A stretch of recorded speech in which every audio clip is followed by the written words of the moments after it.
қасиет жинау әдісі арқылы біз сыныбымызды 3 топқа бөліп алдық. Топырақ тобы, су тобы және ауа тобы.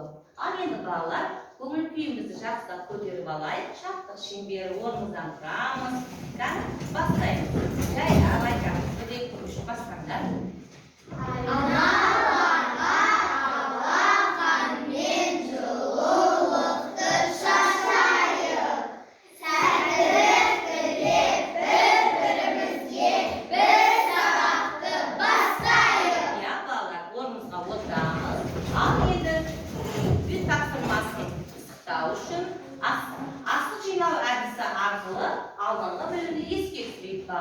Біз алдыңғы білімде балалар топырақтың құрамы, топырақтың қасиеті, топырақ не үшін қажет екенін білдік. Ал мына топырақ тобынан сұрақ-жауапқа кім шығады? Жарайсыз, жарайды.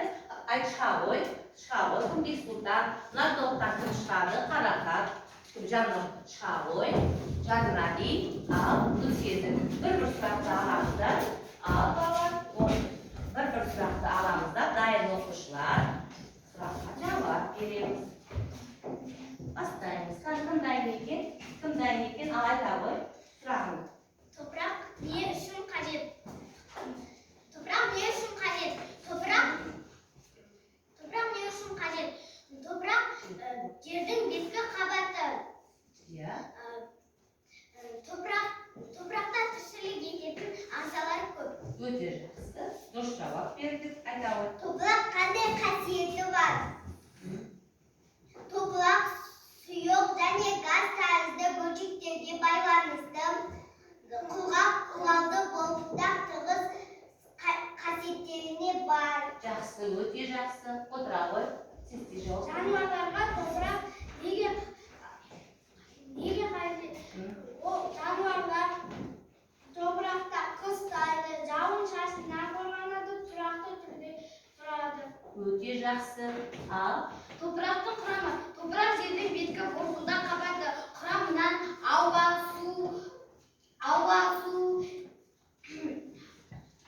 саз, құм, қарашығыр тірі ағзалардың қалдықтары жатады. дұрыс, өте жақсы. Шұбалшының пайдасы. Шұбалшын әрдайым қозғалыста болып, топырақты қопартады. Ол құм мен сазды араластырады. Өте жақсы. Топырақ қалай пайда болады? Топырақтың құрамында қарашығы көп болса, сол ұзын құнарлы болады. Өте жақсы. Ал енді балалар, біз жаңа сабағымыздың тақырыбын ашып алу үшін балалар, біз қазір кім бірінші табады әдісі арқылы есептер шығарамыз. Және сол жерде буындар бар, кеспе буындар арқылы сөз құрастырамыз. Бірінші есептері айта үшіңіз қандай? Жауабы қанша? 30. Бірінші есепті. Екінші есептің жауабы айта ғой жауабы қанша? 6-ны 2-ге 2 рет көбейтсек 12. 36. 62-ден 36-ны алсақ 30. Бірден жауабын айта салайық. Айта ғой болсын. Бірден жауап, үшінші есептің жауабы 30. Жақсы. Төртінші есептің жауабы айта ғой Нұрғиса 30. Жәния бесінші есептің жауабы 30. Балалар, биыл тәуелсіздігімізге не жыл болды? 30 мерейтойды атап өттік. Ал мына жерде енді балалар, жаңа біз кеспе буындар арқылы қандай сөз таптық есептерден? Қара топырақ. Ал енді барлығымыз оқулықпен жұмыстағы барлығымыз тақтаға қараймыз. Мына жерде балалар екі алқап берілген. Бірінші алқаппен екінші алқапты салыстырайық. Бірінші алқапта өсіп тұрған өсімдігіміз қалай өсіп тұр балалар? Баяу өскен. Ал екінші алқаптағы топырағымыз, алқаптағы өсімдігіміз өте жақсы өскен, жайқалып өскен, көгеріп өскен.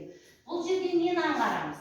Балалар, өсімдіктер топырақтың құрамына қарай, құнарына қарай өседі екен.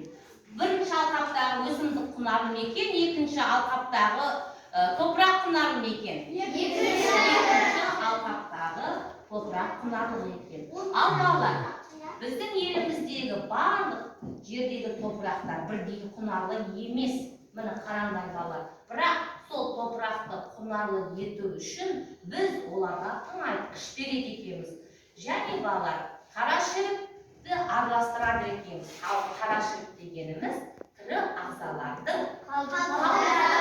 қалдықтары. Ал сонымен балалар, біз топырақтың құрамына қарай, қасиетіне қарай 3 топқа бөлдік. Бірінші топырағымыз қара топырақ. Ал екінші топырақтың түрі топырақ. Ал үшінші топырағымыз топырақ. Ал енді балалар, бүгінгі біздің сабағымыздың өзі балалар топырақтың құрамын анықтау. Енді мен бірінші қолыма қара топырақ ұстадым. Ал қара топырақ балалар, топырақтың ішіндегі ең құнарлы топырақ бұл қара топырақ. Қара топырақ жер қабатынан балалар 1 метрге дейін қара топырақты қазуға болады. Қара топырақта өскен өсімдік өте жақсы өседі. Неге? Өйткені өсімдік бойына ылғалды да, құнарды да жақсы алады. Ал екінші топырағымыз балалар саз топырақ. Бұл саз топырақтағы балалар, біз топырақ неден тұратынын білдік қой, иә? Құм, ауа, саз, судан тұрады және қара шіріктен тұрады. Ал саз топырақтағы балалар қатты бөлшектер өте ұсақ болады. Сондықтан бұның құрамындағы ауа мен судың қозғалысы қиындағандықтан бұл тез қатып қалады.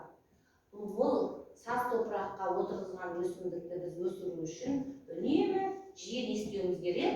Қорқытып отыруымыз керек. Ал үшінші бұл қандай топырақ балалар? Құм топырақта балалар, міне бұл құм топырақ ылғалды жақсы өткізеді. Және бұда ауа көп болады. Бұл ылғалды тез өткізіп ауа көп болғандықтан тез буланады. Бұның құрамындағы су тез буланады. Біздің топырақ, бұл саз құм топыраққа отырғызған өсімдіктеріміз тез суға тұрмаса қурап қалады. Және бұған балалар, бұның құрамында тыңайтқышты жиі беріп отыруымыз керек екен. Балалар, сонымен біз бүгін топырақты нешеге бөлдік? Үшке бөлдік. Және топырақты үшке бөлдік та, топырақтың несін анықтады? Құнарлы. Қандай топырақ құнарлы екенін анықтады. Қай топырақ құнарлы екен? Ал енді балалар, оқулықта зерттеу деген тапсырма берілген. Әр осы зерттеу жұмысын орындаймыз. Ал мына жерге диаграмманы жасаймыз. Топтар, кәнекей ашамыз да. Сендер 3 жылдықсыздар дейсіңдер, ал сендер 1 жылдық, бірінші жылғына сендер 2 жылдықты тағы сөйтіп қорғап шығады. Кәнекей балалар,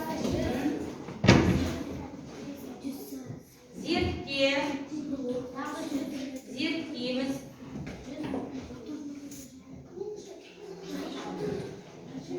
Қай топқа қатысамыз? Қайсыға қатысамыз?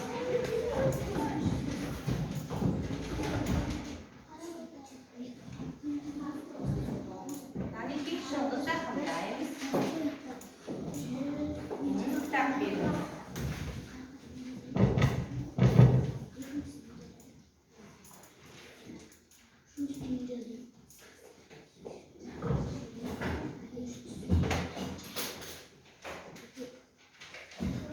Өте жақсы.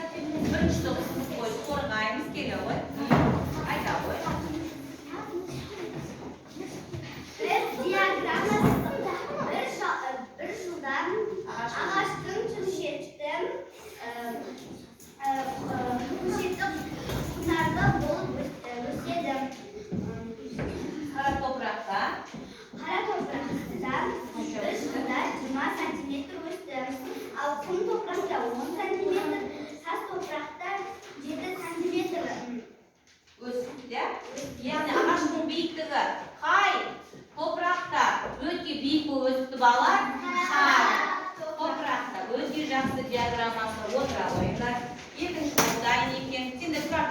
Үшінші топ. Ал, мен келе ғой. Айта ғой. Келе қыздар. Үшінші жылда қара топырақта ағашымыз 250 сантиметр болып өскен. Ал саз топырақта 210, құм топырақта 200 сантиметр болып өскен. Жарайсыз балалар. Ал ауа тобы сендердің ағаштарының биіктігі қай топта өте жылдам өсіпті биік болып, қай топырақта? Қара топырақта. Қанша сантиметр болып өсіпті? 250. Өте жақсы диаграмманы сызыппыз.